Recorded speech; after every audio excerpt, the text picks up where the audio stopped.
اعوذ باللہ من الشیطان الرجیم، بسم اللہ الرحمن الرحیم، الحمد للہ رب العالمین، صلی اللہ علی محمد وآلہ اجمعین، واللعنۃ الدائمۃ علی اعداء محمد وآل محمد، اما بعد، وفقنا اللہ وإیاکم للعلم والعمل الصالحین انشاءاللہ تعالی۔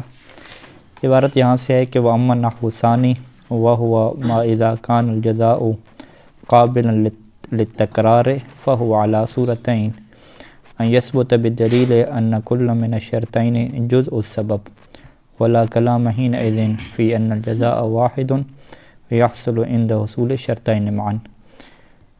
الصورة الثانية أن يثبت من دليل مستقل أو من ظاهر دليل الشرط أن كل من الشرطين سبب مستقل۔ اچھا، یہاں پہ گفتگو ہماری جو عنوان اس کا تھا وہ وہی عنوان رہے گا کہ اذا تعدد الشرط واتحد الجزاء، کہ شروط ہمارے پاس متعدد ہیں اور جزا ایک ہے، اور جملے بھی کیا ہیں، دو ہیں، دو یا دو سے زیادہ کیا جملے ہیں۔ تو وہاں پہ پہلے جو صورت تھی وہ یہ تھا کہ جزا جو ہے وہ عقلی طور پہ یا شرعی طور پہ قابل تکرار نہیں تھی، جزا نے ایک ہی رہنے۔ تو وہاں پہ بنیادی طور پہ جو بحث بنی وہ مفہوم کی وجہ سے بنی، کہ کیونکہ ہم جو ہے وہ انحصار کے قائل ہوئے، اور انحصار کی وجہ سے مفہوم پیدا ہوا، مفہوم میں انتفاع آیا۔ جب مفہوم میں انتفاع آیا تو پھر اس کا ٹکراؤ جو ہے وہ منطوق سے کیا بن گیا۔ تو جب تعارض اور ٹکراؤ بن گیا تو اس تعارض کو حل کرنے کے لیے جو ہے وہ ساری کی ساری بحث وہاں پہ مصنف نے رکھی کہ ہم جو ہے وہ اس انحصار میں جو اطلاق ثابت ہوا تھا، اس اطلاق میں ہم تصرف کریں گے اور اس ٹکراؤ کو ہم کیا کریں گے، ختم کریں گے۔ ابھی جو بحث ہے نا، اس بحث میں مفہوم کا کوئی چکر نہیں ہے کہ آپ کہیں کہ مفہوم کی وجہ سے کیا کوئی ٹکراؤ وغیرہ پیدا ہو جاتا ہے، نہیں، یہ ایک بحث ہے جس کا تعلق وہی معنی منطوقی سے ہے، ٹھیک ہے۔ اس بحث کا تعلق جو ہے وہ معنی مفہومی سے جو ہے وہ نہیں ہے۔ بحث کا آغاز کہاں سے ہوتا ہے کہ بہت ساری ہمارے پاس روایات ہیں کہ جس میں جو ہے وہ ایک ہی کام کے بہت زیادہ جو ہے وہ اسباب بتائے جاتے ہیں، اور وہ جو کام ہوتا ہے اس کے اوپر بھی کوئی ہمارے پاس دلیل نہیں ہوتی کہ اس کا آپ تکرار نہیں کر سکتے، ٹھیک ہے، اس کا تکرار ہو سکتا ہے۔ جیسے روایات ہیں ہمارے پاس کہ اگر جو ہے وہ میت کو مس کرو، اذا مسست المیت فاغتسل، تو بھی غسل کرو، اور اسی طریقے سے روایات ہیں کہ اذا اجنبت، جب مجرم ہو جاؤ تو بھی کیا غسل کرو۔ اب یہاں پہ یہ بحث ہوتی ہے کہ بھی غسل تو انسان 2 دفعہ کر سکتا ہے۔ اب یہ تو جو ہے وہ کسی جگہ پہ یا کسی اجماع وغیرہ میں نہیں ہے کہ بھی غسل ایک ہی ہوتا ہے، 2 نہیں ہو سکتے۔ اسی طریقے سے کفارے میں آ جائیں کہ جب کھاؤ پیو تو کفارہ ادا کرو، اسی طریقے سے جماع ہے تو کیا روزہ ٹوٹ جاتا ہے، کفارہ ہے۔ تو اب ایک بندہ جو ہے وہ کھاتا بھی ہے، پیتا بھی ہے، جماع بھی کرتا ہے، تو 3 کام یعنی اس نے کر دیے، تو کیا اس کے اوپر 3 کفارے ہوں گے، ٹھیک ہے۔ تو یعنی جماع کی وجہ سے الگ کفارہ، کھانے پینے کی وجہ سے الگ کفارہ، ٹھیک ہے۔ اب یہ ایسی چیز ہے کہ جس میں یہ ہمیں ثابت نہیں ہو رہا کہ کفارہ جو ہے وہ ایک ہی ہوتا ہے۔ کفارے کو ہم کیا کہتے ہیں، قابل تکرار ہے۔ جیسے غسل جو ہے وہ قابل تکرار ہے، ایسی کفارہ بھی کیا ہے، قابل تکرار ہے۔ وضو میں آ جائیں کہ جب جو ہے وہ ریح خارج ہو تو وضو کر لو، ٹھیک ہے، جب بول پیشاب کرو تو کیا ہے وہ وضو کر لو، جب نیند ہو تو پھر کیا وضو کر لو۔ تو اب وضو بھی کیا انسان ڈبل ٹرپل کر سکتا ہے، اس میں بھی کوئی عقلی طور پہ کیا چیز مانے نہیں ہے۔ اچھا، اسی طریقے سے جو ہے وہ ہمارے پاس جو ہے وہ بہت ساری جو ہے وہ روایات ہیں کہ جس کے اندر جو ہے وہ مثال طور پہ یوں کہا گیا کہ اگر تم وضو کر لو، طہارت میں حاصل ہو جاؤ تو کیا نماز پڑھو، اچھا، استقبال قبلہ ہو تو نماز پڑھو، ٹھیک ہے۔ اس طرح کی کچھ روایات کے مفہوم کیا نکلتے ہیں، ٹھیک ہے جی۔ کپڑے پاک ہوں تو کیا ہے، نماز پڑھو۔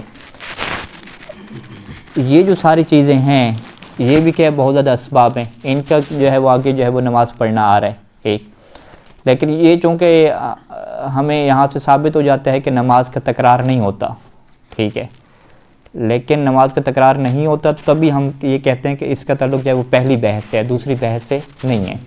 یعنی جو بنیادی طور پہ ہماری جو دوسری بحث ہے نا، اس کا تعلق اسی سے ہے کہ جزا ایسی ہو کہ جس کے علیکم السلام ورحمۃ اللہ، جس کے اندر تکرار کا کیا آپشن رہتا ہو۔ یعنی ہم یہ نہ کہتے ہوں کہ روایات سے یا شرعی طور پہ کسی طریقے سے ثابت ہو سکتا ہے کہ اس میں تکرار نہیں ہو سکتا، تکرار کا آپشن رہتا ہو۔ تو اب ساری بحث کس میں ہے کہ بھئی ہم نے تکرار کرنا ہے یا تکرار نہیں کرنا، ٹھیک ہے جی۔ مثال کے طور پہ ایک بندے نے جو ہے وہ کیا نام ہے وہ روزہ اس نے توڑا کھانے کے ذریعے سے، ادھر سے کیا ہے جماع بھی کر دیا۔ اب جو ہے وہ چونکہ دو روایات تھیں کہ جو بندہ کھائے پیے روزے کو باطل کرے اس کے اوپر کفارہ واجب ہوتا ہے، ایک روایت کیا تھی کہ جو جماع کرے اس کے اوپر کفارہ واجب ہوتا ہے، تو کیا اس کے اوپر ڈبل کفارہ آئے گا؟ تکرار ہوگا اس کے اوپر جو تکرار نہیں ہوگا؟ تو یہ جو بحث ہے کہ بھئی تعدد شرط کے بعد جب جزا کے اندر تکرار ہو سکتا ہے تو کیا جزا کے اندر تکرار ہونا چاہیے یا نہیں ہونا چاہیے؟ تکرار ہونے کا کیا مطلب ہے کہ آپ یہ کہیں کہ ہر شرط جو ہے وہ اپنی جزا کو چاہتی ہے۔ تکرار نہ ہونے کا مطلب کیا ہے کہ بھئی جزا ایک ہی ہے، اس کے اندر تکرار نہ کریں۔ جو شریعت کا مقصد کیا ہے بس کفارہ ادا کرنا ہے، یا شریعت کا مقصد کیا ہے غسل کرنا ہے، چاہے غسل کے اسباب زیادہ ہوتے رہیں، یا شریعت کا مقصد کیا ہے وضو کرنا ہے، وضو کے اسباب زیادہ ہوتے رہیں، وضو ایک ہی رہے گا۔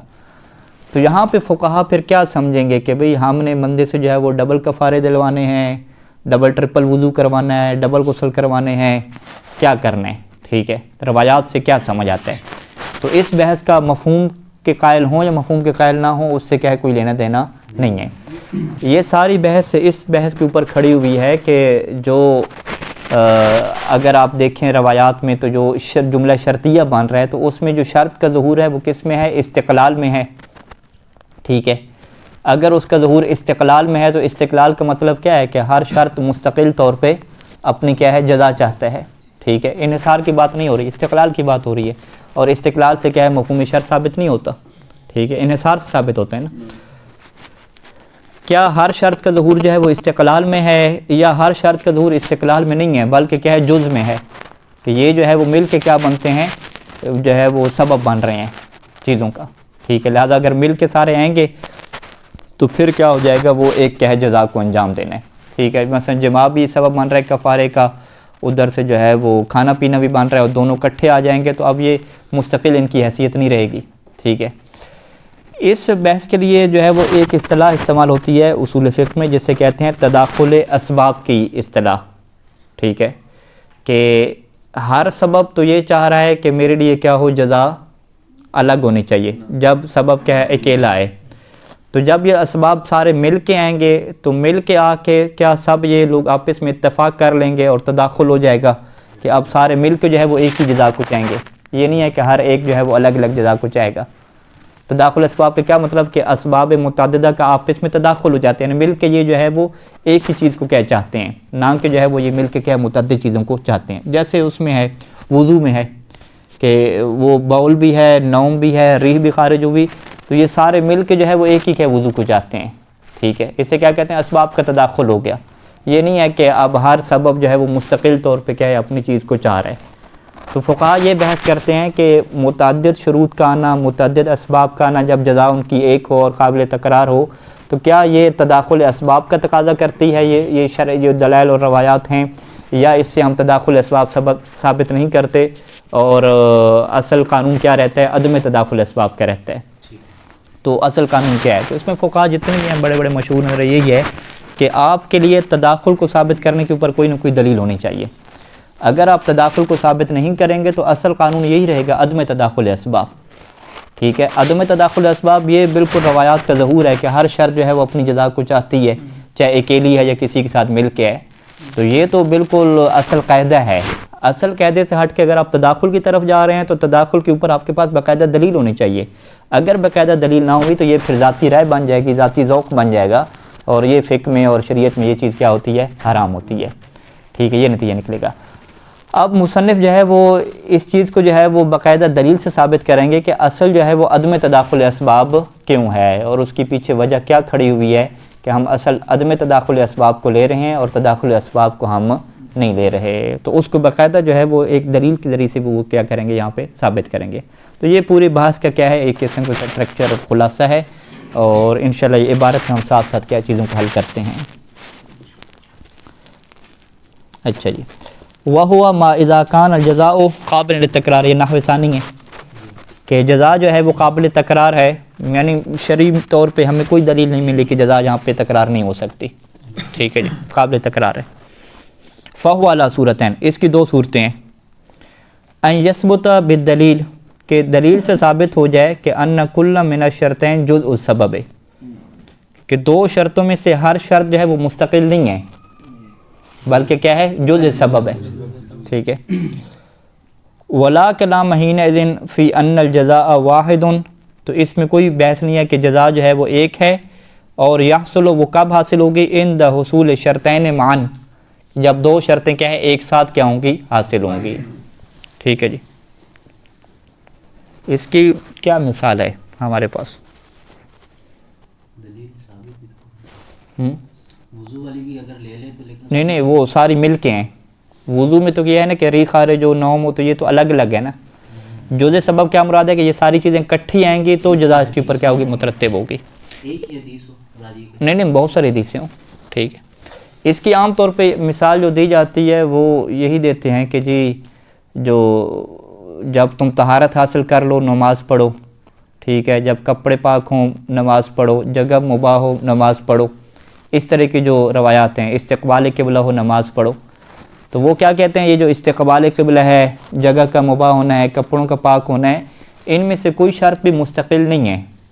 ہمیں واضح طور پہ دلیل سے یہ سمجھ آ رہا ہے کہ یہ کیا اجزاء ہیں، مختلف کیا شرائط ہیں. یہ جب ساری اکٹھی ہوتی ہیں تو پھر ان کی کیا ہوتی ہے ایک جزا ہوتی ہے. ٹھیک ہے. یہ کیا دی جاتی ہے مثال دی جاتی ہے. اور اس مثال میں واضح روایات نہیں ہیں ہمارے پاس، یعنی کچھ روایات ہیں تو ان کا مفہوم کیا ہے اس طریقے سے معنی کیا ہے سمجھا جاتا ہے. ٹھیک ہے. لیکن یہاں پہ مشکل کیا ہے کہ نماز کی تکرار کی بات نہیں ہے نا ہمارے پاس، نماز کیونکہ ایک ہے نا، تو ہم نے وہ مثال لے کر آنی ہے کہ جس میں نماز والی مثال نہ ہو. نماز تو ایک ہی رہے گی نا، نماز تو تکرار نہیں ہوتی. مثال بن سکتی ہے کہ اذا شربت وانت قاصدا للشرب او اذا جامعت وانت قاصدا للمباشرة فعليك كفارة مثلا. ہاں یہ تو ایک روایت میں آ گئی نا. تو دو یعنی چیزیں مل ہاں کے فرض کریں ہم دو میں ہم کر لیں. ٹھیک ہے. دو کی یہ والی مثال صحیح بن رہی ہے کہ ایک روایت میں آیا کہ جب تم جماع کرو تو کفارہ کیا ہے واجب ہے. اچھا جب تم وہ کھانے پینے کے لیے لیتے ہیں، جب تم کھا پی لو تو روزہ کیا ہے ٹوٹ جائے گا. دوسرے میں کیا آیا کہ اگر تم جو ہے وہ جان بوجھ کے کھا پی لو تو روزہ کیا باطل ہے. تو اب ہم کہتے ہیں کہ ایک میں آیا کھا پی لو، اس میں جان بوجھ کی بات نہیں آئی، اور ایک میں آیا جان بوجھ کے کھا پی لو، تو یہ دو کیا ہے الگ شرطیں آ رہی ہیں. تو کیا ہم کہیں گے کہ روزہ جو ہے وہ دو چیزوں سے باطل ہوتا ہے، ایک کھانے پینے سے اور ایک وہ کھانا پینا جو جان بوجھ کے ہو. تو یہاں سے ہم سمجھتے نہیں دونوں ایک ہی چیز ہیں، دونوں مل کے کیا ہے ایک شرط کیا بنے گی.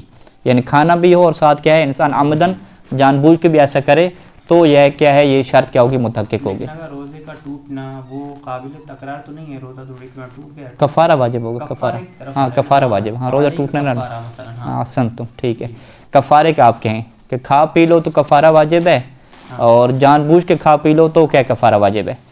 یوں کر کے آپ نے تو بہرحال یہ بات واضح ہے کہ اس کی کوئی بھی آپ پریکٹیکل اصول فقہ تو بنیادی طور پہ کلی قواعد دے گی نا، پریکٹیکل تو فقہ میں ہوگا سارا اس کا جا کے. تو یہ کہتے ہیں کہ اگر آپ کو کسی دلیل کے ذریعے سے سمجھ آ رہی ہے یہ بات واضح طور پہ کہ بھئی یہاں پہ جو شرائط بیان کی جا رہی ہیں اس میں سے کوئی شرط بھی مستقل حیثیت نہیں رکھتی، یہ ساری جو ہے وہ مل کے کیا بنتی ہیں ایک شرط بنتی ہیں. جب ساری مل کے ایک شرط بنتی ہیں تو اس کا مطلب کیا ہے کہ پھر شرائط متعدد ہوئی نہیں حقیقت میں شرط کیا ہے ایک ہو گئی، اور ادھر سے جزا بھی آپ کے پاس کیا ہے ایک ہو جائے گی. جب شرط ایک ہوگی تو جزا بھی کیا ہو جائے گی ایک ہو جائے گی. جب یہ تمام شروط جامع ہوں گی تو ان کے لیے تاثیر ہوگی حکم میں وَإِلَّا فَلَا. ہاں وہی ہے، جب تمام شروط مل کے رہیں گی تو پھر ایک شرط تبھی متحقق ہوگی نا، آپ یہ کہیں گے، کیونکہ سبب بھی متحقق تبھی ہوگا، سبب کے مختلف اجزاء ہو گئے. اچھا دوسرا کیا ہے کہ ان یثبت من دلیل مستقل، کہ ایک مستقل دلیل سے یعنی جو ان روایات سے ہٹ کے ہو کوئی اور دلیل، او من ظاہر دلیل شرط، یا خود جو ہے وہ دلیل شرط کا جو ظاہر ہے اس سے ثابت ہو جائے کہ ان کل من الشرطین سبب مستقل، کہ ان دو شرطوں میں سے ہر شرط جو ہے وہ سبب مستقل ہے. ٹھیک ہے. سواء کان للقضیۃ شرطیۃ مفہوم او لم یکن، اس سے ہمارا کوئی لینا دینا نہیں ہے کہ قضیہ شرطیہ کا مفہوم ہو یا مفہوم نہ ہو. خود ہمیں جو ہے وہ ظاہر سے یہ سمجھ آ رہا ہے کہ شرط جو ہے وہ مستقل ہے، کیونکہ جو ہے وہ اطلاق واوی سے ہم کیا کر رہے ہیں تمسک کر رہے ہیں، واو کے ساتھ کوئی قید نہیں لگی ہوئی. فقط وقع الخلاف ہو، تو یہاں پر پھر کیا ہے اختلاف واقع ہوا ہے. یہاں پر یہ مصنف علیہ الرحمہ آپ یوں کہہ رہے ہیں کہ بھائی دلیل لاؤ. ہم کہتے ہیں جب ہم آپ کا بھی مختار سب کا کہ ظہور شرط جو ہے استقلال میں ہے، تو پھر بھی آپ کیوں کہہ رہے ہیں یا تو ہمارے پاس دلیل آ جائے یا یہ کہ ہم ظہور سے، بھائی ظہور تو ہے بس اسی سے تمسک کر لیں، وہ ظہور کہہ رہے ہیں، اس کے ہم محتاج تو نہیں ہیں دلیل خارج کے مثلا دل خارج. دیکھیں بعض کا ظہور ہو جاتا ہے، بعض کا ظہور نہیں ہوتا. یعنی جب ہمارے پاس دلیل آ گئی تو پھر ہم ظہور کی طرف ناظر ہی نہیں ہوں گے، یہ کہنا چاہ رہے ہیں؟ دیکھ خود ظہور دلیل ہے نا، ظہور بذات خود دلیل ہے، لیکن وہ عدم میں فقد دلیل کے پر ہم ظہور سے تمسک کریں گے، یہ کہنا چاہ رہے ہیں؟ یا یہ کہ ظہور مستقلاً دلیل ہے تو پھر نہیں دیکھیں آپ کیا کہہ رہے ہیں کہ آپ یہ کہہ رہے ہیں کہ مجھے یہ ثابت کرنا ہے کہ جو شرائط مختلف ذکر ہوئی ہیں روایات میں ہر شرط جو ہے وہ مستقل ہے. آپ اس کے استقلال کہاں سے ثابت کریں گے؟ ایک تو ہم ثابت کرتے آ رہے ہیں اطلاق کے وابی سے، شرط کے ظہور سے، جملہ شرطی کے ظہور سے. بعض کا جملہ ایسا ہوگا کہ وہاں پہ آپ کو چیز کلیئر نہیں ہو رہی، ظہور اس کا پیدا نہیں ہو رہا، ٹھیک ہے، کچھ روایات ایسی ہو سکتی ہیں. تو آپ پھر کہاں سے ثابت کریں گے؟ دیگر روایات سے، دیگر روایات ثابت کریں گے کہ یہاں پہ جو شروع ذکر ہو رہی ہیں وہ ہر ایک شرط کیا ہے؟ مستقل ہے. ٹھیک ہے جی. بعض اوقات ظاہر نہیں ہے، اس کا مطلب آپ یہ کہنا چاہ رہے ہیں کہ جب ظہور شرط آپ پر منکشف نہیں ہو پا رہا اس صورت میں آپ دلیل بالکل ایسی، بالکل ایسی کہ جب ظہور شرط آپ کے اوپر منکشف نہیں ہو پا رہا اور استقلال خود جملہ شرطیہ کے ظہور سے ثابت نہیں ہو پا رہا تو پھر استقلال کو آپ کہیں اور سے جا کے ثابت کریں گے. ٹھیک ہے.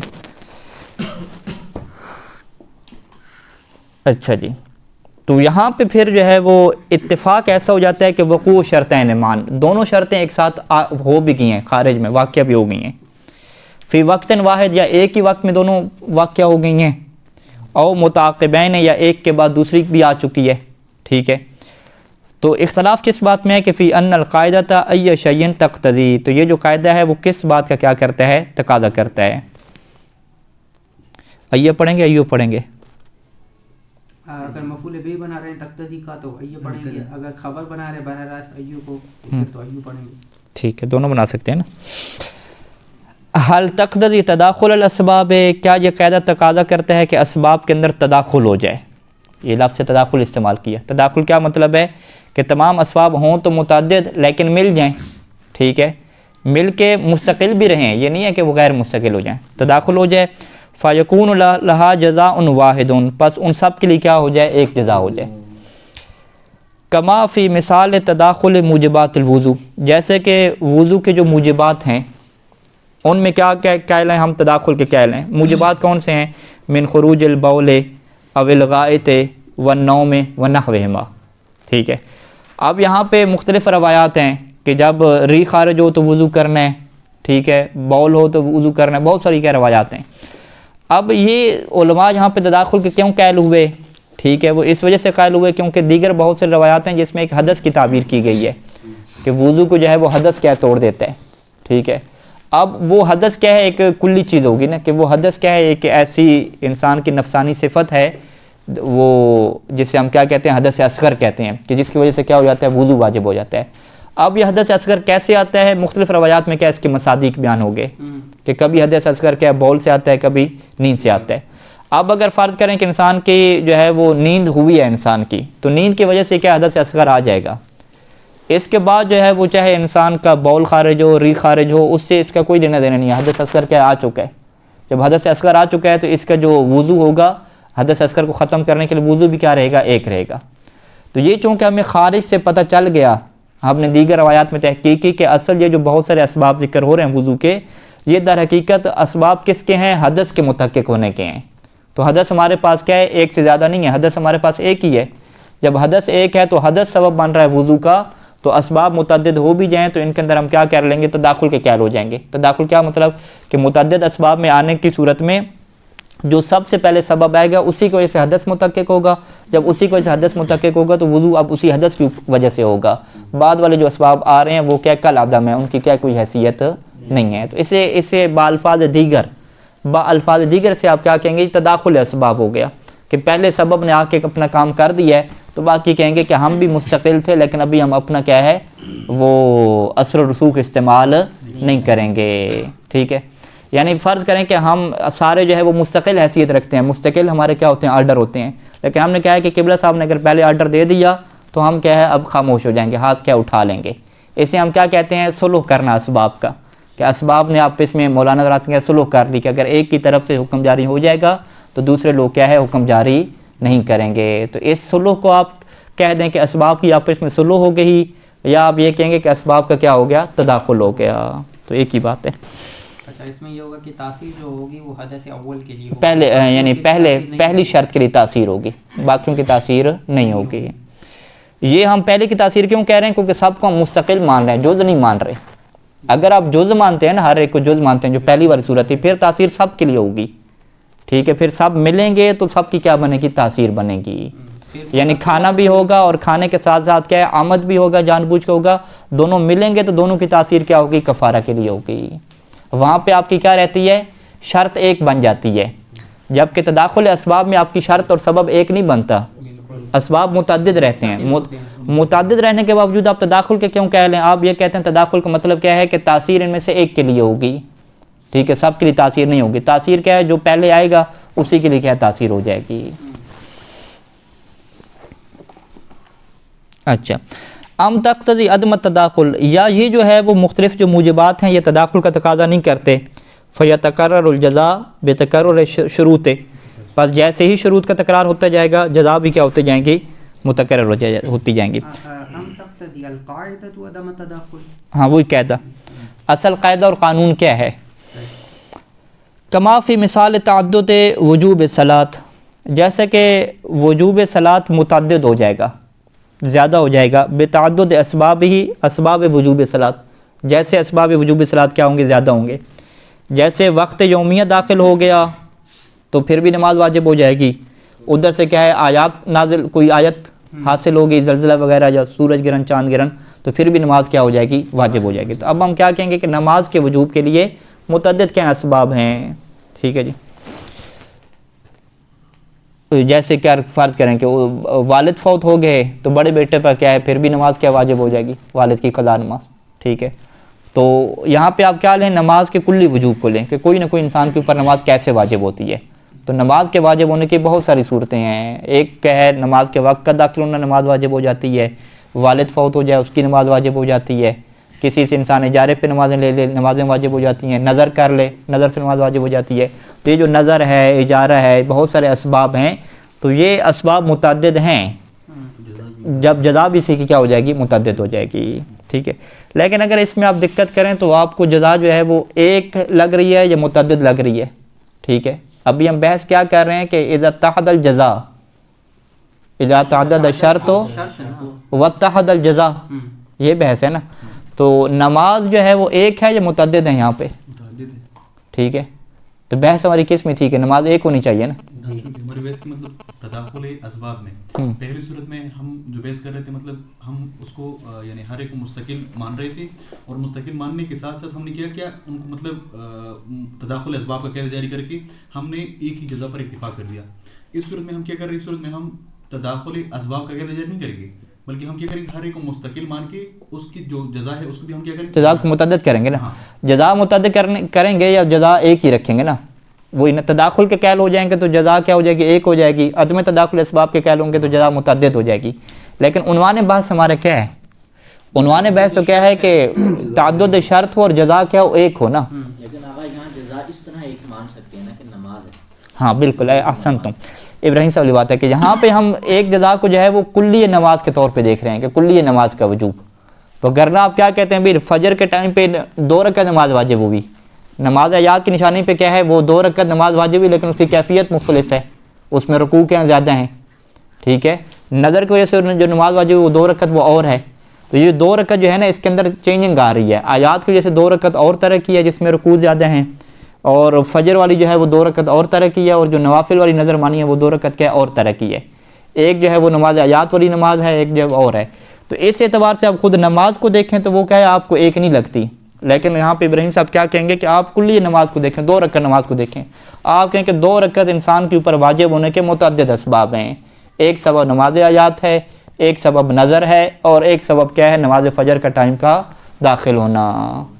ٹھیک ہو گیا اس اعتبار سے. تو ابھی تک جو ہے وہ یہ بحث رکھی ہے کہ آیا آپ تداخل اسباب کے قائل ہوں گے اور کہیں کہ تاثیر فقط جو ہے وہ ایک سبب کی ہوگی باقیوں کی نہیں ہوگی، یا آپ جو ہے وہ عدم تداخل کے قائل ہوں گے کہ تاثیر جو ہے وہ ہر سبب کی ہوگی اور جزا کیا ہو جائے گی؟ متعدد ہو جائے گی.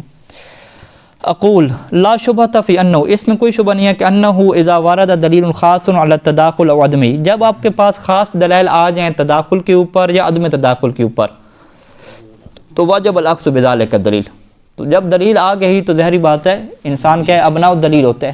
ٹھیک ہے، غسل کے بارے میں ہمارے پاس ہے روایت تداخل کے عنوان سے. کس کے بارے میں؟ غسل کے بارے میں. ہاں غسل کے بارے میں جیسے، ٹھیک ہے ہاں غسل کے بارے میں جیسے وہ غسل حیض اور جنابت کے بارے میں ہے روایات کہ خاتون کے اوپر جو ہے غسل جنابت بھی ہو گیا حیض بھی ہو گیا، تو جب حیض سے پاک ہوگی تو وہ ایک ہی کیا غسل کرے گی، اسی کے ساتھ جنابت بھی ہو جائے گا اور حیض بھی کیا ہو جائے گا. ٹھیک ہے، یہ ہیں.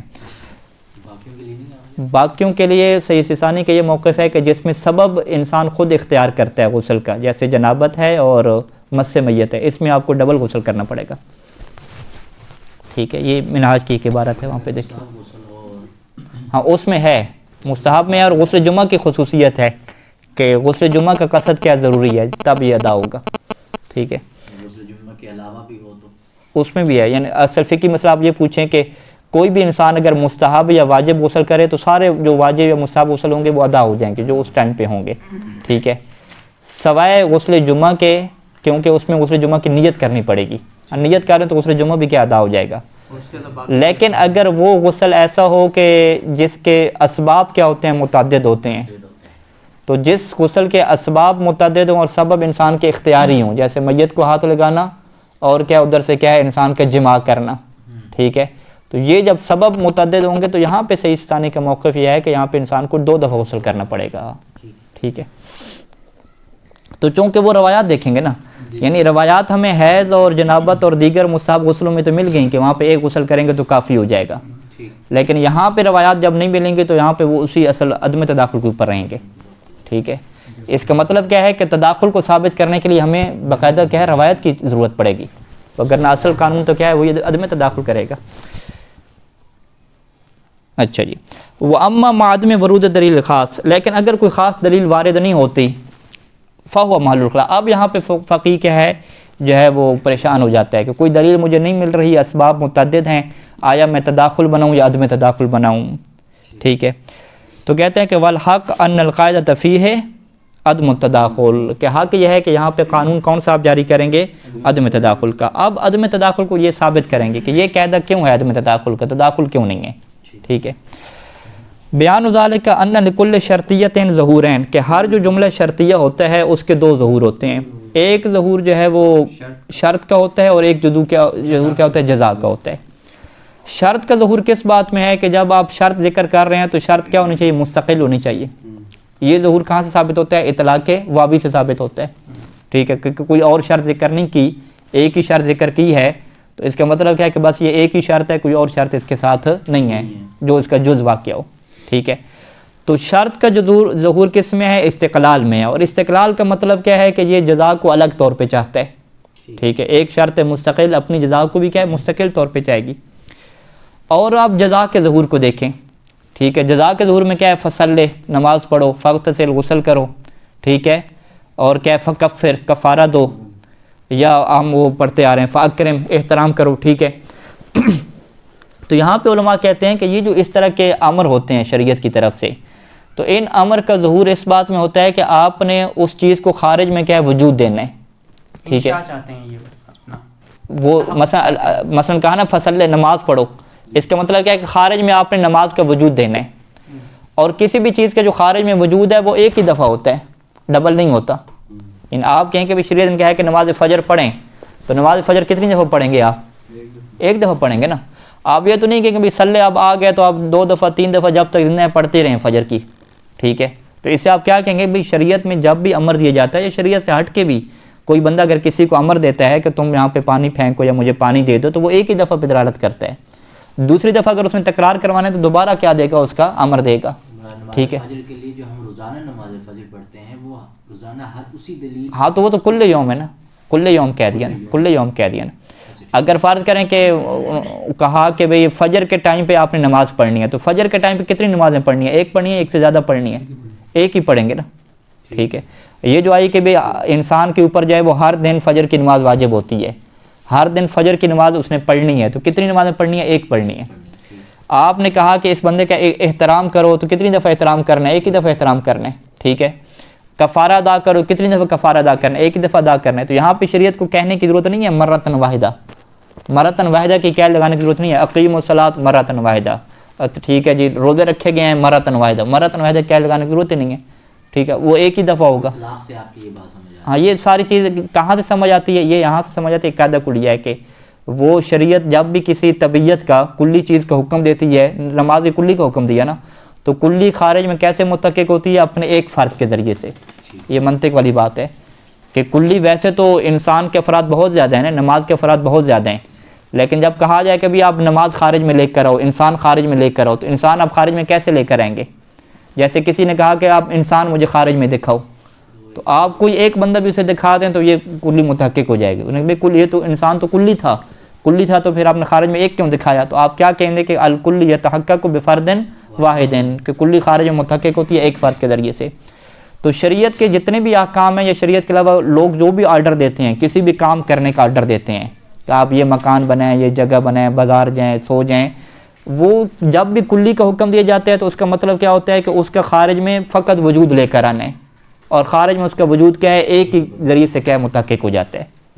وہ آپ کی باتوں سے یہ نکلا کہ ظہور الجزائی تحقق مرتن واحدہ، ایسی ہے کہ جزا کا ظہور کس میں ہوا؟ جزا میں فعل امر دیا جاتا ہے نا، یہ کام کرو، اور کسی بھی کام کرنے کا اگر حکم دیا جائے تو اسے ڈبل نہیں کیا جاتا، ایک ہی دفعہ کیا جاتا ہے. ٹھیک ہے، تو جزا کا ظہور کس میں ہے؟ کہ بس وہ تحقق چاہتی ہے، کہ وہ خارج میں صرف الوجود چاہتی ہے، اسے کہتے ہیں صرف الوجود، وہ خارج میں وجود چاہتی ہے اپنا. ٹھیک ہے، وجود متعدد نہیں چاہتی، فقط وجود چاہتی ہے. تو جزا کا ظہور کس بات میں ہے؟ صرف الوجود میں ہے. صرف الوجود کیا مطلب؟ یعنی ایک ہی دفعہ. ٹھیک ہے، ایک ہی دفعہ صرف الوجود آ جائے گا. اور شرط کے آپ ظہور کو دیکھیں تو وہ کیا چاہتی ہے؟ استقلال ہے. استقلال کیا مطلب ہے؟ کہ میری جزا بھی مستقل ہونی چاہیے. ٹھیک ہے، اگر میں شرط مستقل ہوں تو میں جزا کو بھی کیا مستقل چاہتی ہوں. یہ مسئلہ کسے کہتے ہیں؟ یہ تعارض ہو گیا.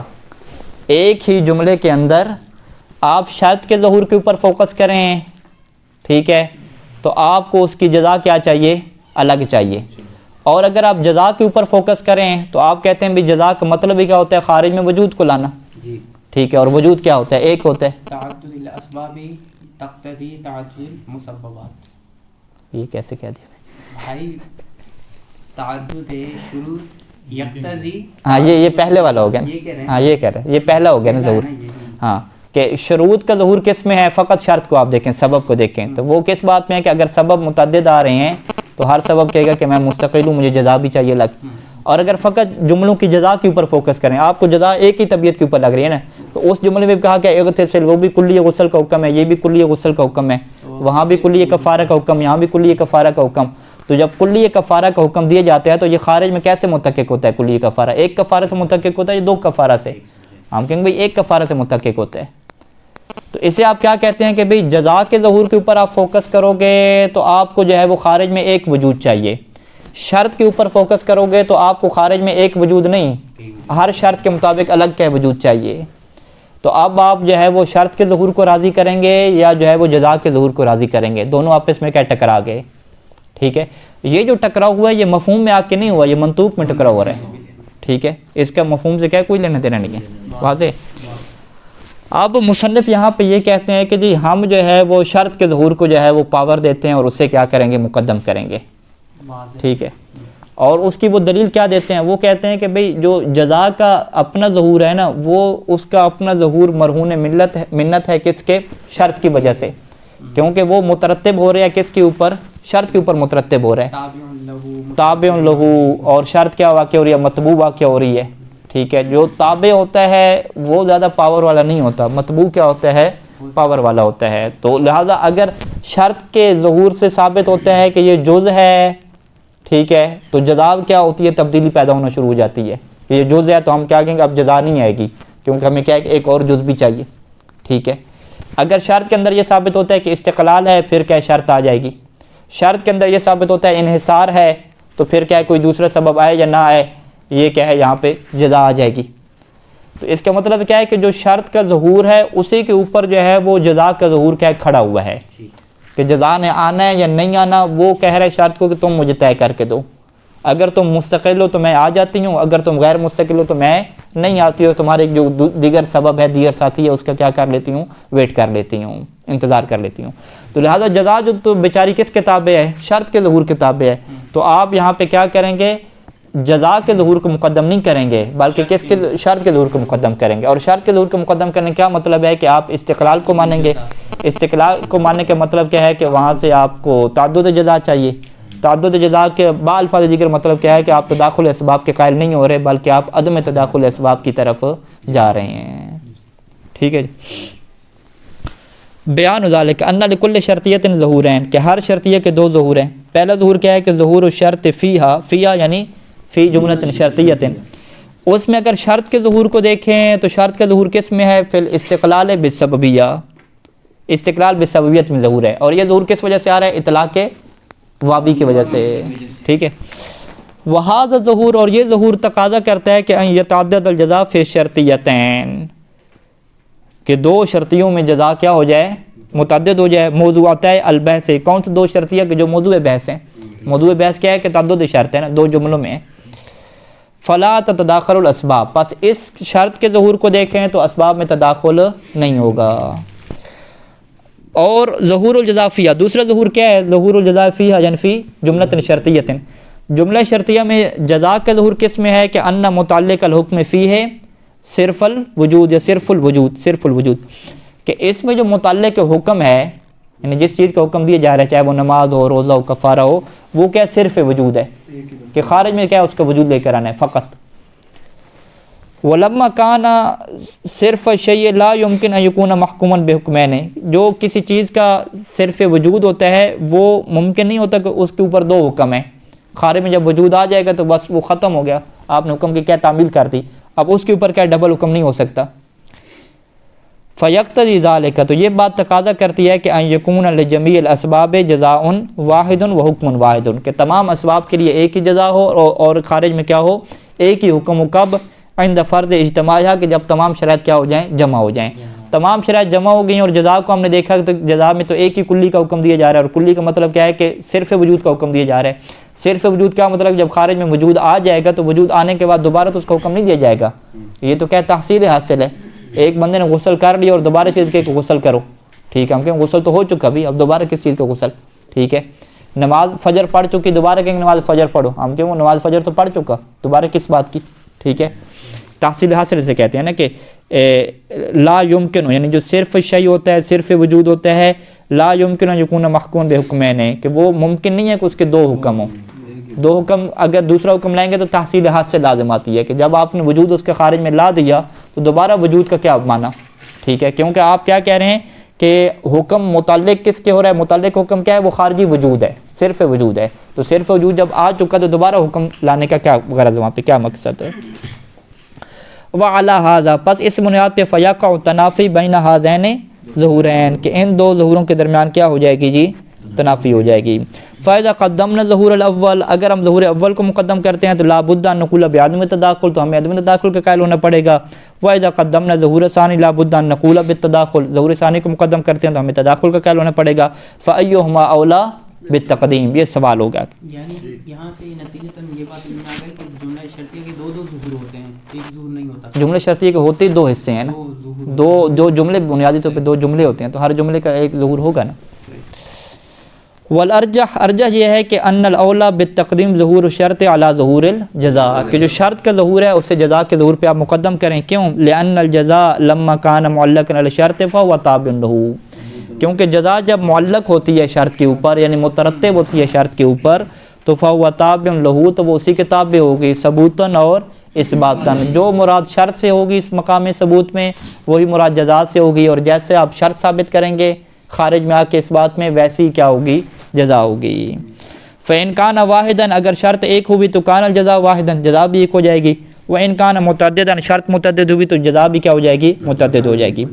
وَإِذَا كَانَ الْمُقَدَّمُ مُتَعَدِّدًا حَسْبَ فَرْضِ ظُهُورِ الشَّرْطِيَّتَيْنِ، اور ہر ایک شرطیہ کے ظہور کو دیکھ کے جب مقدم آپ کو متعدد لگے گا تو كَانَ الْجَزَاءُ تَابِعًا لَهُ، تو جزا بھی اسی کی کیا ہو جائے گی؟ تابع ہو جائے گی۔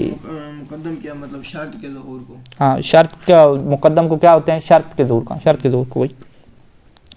وعلیہ پس اس بنیاد پہ لا یستقیم للجزاء ظہور فی وحدت المطلوب، جزا کا جو ظہور ہے وہ وحدت المطلوب میں باقی ہی نہیں رہے گا۔ ہم کہیں گے بھی آپ کے ظہور کی کوئی حیثیت نہیں ہے، یہ جو آپ کہہ رہے تھے نا صرف الشیء صرف الوجود، یہ آپ کا ظہور تھا لیکن ابھی آپ کے ظہور کو ختم کر دیا کس نے جی؟ تعارض کے وقت آپ کا ظہور، ہاں وہ شرط آ گئی نا، شرط نے کہا ہے کہ بھئی مجھے وحدت نہیں چاہیے، ہم سارے کہیں الگ الگ ہیں، ہم وحدت والے ہیں ہی نہیں، ضد انقلاب۔ ٹھیک ہے۔ فیخرج المقام عن باب تعارض بین ظہورین، پس یہ جو مقام ہے یہ باب تعارض سے نکل جائے گا بین ظہورین، ٹھیک ہے۔ اچھا یہ جو جملہ ہے نا کہ یہ مقام باب تعارض سے نکل جائے گا، یہ ایک جو ہے وہ مطلب ہے، یہ مطلب ان کا کہنے کا یہ ہے کہ یہاں پہ اصلاً تعارض بنتے ہی نہیں ہے۔ تعارض وہاں پہ ہوتا ہے کہ جب چیزیں کیا ہوں عرض میں ہوں آپس میں، جب چیزیں طول میں ہوتی ہیں نا کہ ایک چیز کھڑی ہوئی ہے پہلے والی چیز کے انتظار میں، تو پھر دوسرے کا ظہور وہاں پہ پیدا ہی نہیں ہوتا۔ جب آپ نے یہ کہہ دیا کہ ہر شرط کا ظہور کس میں ہے؟ استقلال میں ہے، تو اس کے بعد جزا کے ظہور کی باری ہی نہیں آتی۔ اسے کیا کہتے ہیں؟ باری ہی نہیں آتی۔ باری نہیں آتی کیوں نہیں آتی؟ کیونکہ جزا کا جو ہے ظہور وہ معلق ہے شرط کے اوپر، یعنی اس کے طول میں ہے، اس کے تابع ہے، تو جو تابع اور متبوع ہیں وہ آپس میں کبھی بھی کیا ایک ساتھ آپس میں کھڑے نہیں ہوتے۔ تابع کہتے ہی اسے ہیں کہ جس نے سر جھکایا ہوا ہوتا ہے، ٹھیک ہے۔ تو لہٰذا یہ جو مقام ہے یہ باب تعارض سے نکل جائے گا بین ظہورین، آپ ظہورین کے تعارض ہی نہیں بنائیں گے۔ کیوں نکل جائے گا؟ کیونکہ جزا جو ہے وہ تابع ہو گئی ہے شرط کے، اور تابع کیا مطلب ہے کہ وہ اس کے طول میں آ گئی ہے، اور جو چیزیں طول میں ہوتی ہیں ان کے درمیان تعارض نہیں ہوتا۔ تعارض کہاں پہ ہوتا ہے؟ جو چیزیں عرض میں ہوں۔ اسی لیے پیچھے بھی ہے فیقع تنافی، تنافی لفظ استعمال کیا، تعارض نہیں کر، ٹھیک ہے، منافات رکھتا ہے، ہر منافات تعارض نہیں ہوتا۔ ٹھیک ہو بل یکون ظہور فی التعدد، بلکہ جو تعدد میں ظہور ہے نا ہر شرط کا، رافعا للظہور فی الوحدۃ، یہ اٹھا دے گا ظہور کو، اٹھا دے گا، اس ظہور کی باری ہی نہیں آئے گی۔ یہ نہ کہیں کہ آپ کہیں کہ دونوں ظہور ہیں پھر ان میں کیا ہو رہا ہے؟ ٹکراؤ ہو رہا ہے، اس کا ظہور ہی ختم بھائی۔ لأن الظہور فی الوحدۃ لا یکون، کیونکہ جو وحدت میں ظہور ہے، وحدت میں ظہور کس نے کرنا تھا؟ جزا نے کرنا تھا نا۔ جزا کا ظہور جو وحدت میں ہے لا یکون، یہ نہیں ہوگا، ہوگا ہی نہیں، الا بعد فرض سقوط ظہور فی التعدد، یہ کب ہوگا؟ کہ جب آپ فرض کر لیں کہ جو شرط کا ظہور تعدد میں ہے نا وہ ختم ہو چکا ہے، ساقط ہو چکا ہے۔ جب شرط کا ظہور تعدد میں ختم ہوگا تو پھر اس کی باری آئے گی، ٹھیک ہے۔ او بعد فرض عدم ہی، یا آپ یوں کہیں کہ بعد فرض عدم ہی، یعنی عدم ظہور فی التعدد کہ وہ تھا ہی نہیں، شرط کا ظہور کس میں؟ استقلال میں تھا ہی نہیں، یا تھا ہونے کے بعد ساقط ہو گیا، یا اس کا جو ہے شروع سے ظہور ہی نہیں تھا، تو پھر آپ اس کی باری لے کر آئیں گے۔ اما ما وجود ہی، لیکن اگر اس کے ظہور کا وجود ہے، کس کے ظہور کا؟ شرط کے ظہور کا وجود ہے، تو فلا ینعقد ظہور فی الوحدۃ، تو وحدت میں اصلا ظہور پیدا ہی نہیں ہوگا، منعقد ہی نہیں ہوگا۔ فالقاعدۃ فی المقام اذن ہی عدم التداخل وہو مذہب اساطین العلماء الاعلام قدس اللہ اسرارہم۔ صلی اللہ علی محمد